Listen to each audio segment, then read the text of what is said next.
Sigrun has been important to me for as long as I have known you. What happened in the beginning? Oh, it's a typical enough story. A boy meets girl, girl fulfills her ambition to transcend the physical plane and become a Valkyrie of Valhalla. One day, Sigrun quietly arrived from Fjotorlund and began serving as Freya's handmaiden while she undertook training for the sisterhood. I don't even think we were introduced.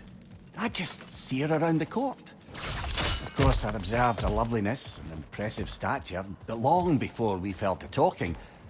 But we seemed cut from different cloth, I suppose. Never occurred to me we'd get along as well as we did. You and Sigrun, how was it you first spoke?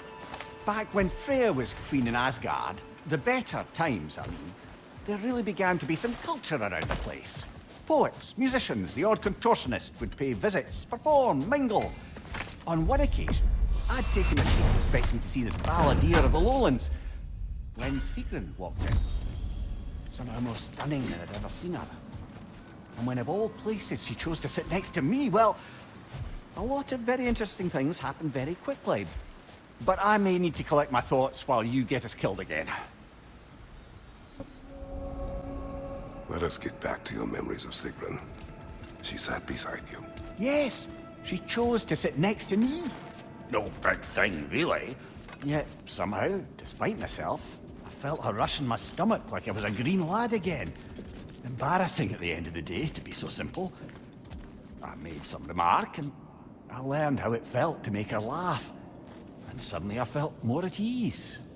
Almost eerily so. A calm within each other's storms, I suppose. They had a way of describing that. Peace dwells among us. Lovely, brother. That's exactly right. Mimir, you may speak more of coming to know Sigrun. Right. Where were we? After the ice was broken, we fell to talking more regularly. Even making a point to do so. It was all I could do to enjoy our company responsibly, staying mindful of our respective positions and keep from crossing any line that would make things difficult for us to recover from. Wise. Well, mostly. I'm always wisest in the parts I let myself remember. Mimir, what happened next with Sigrun? She had introduced me as a good friend. And though I couldn't be entirely sure what she meant by it, for once I wasn't concerned with an outcome. Regarding Sigrun, I knew my answer was yes. The question itself seemed secondary.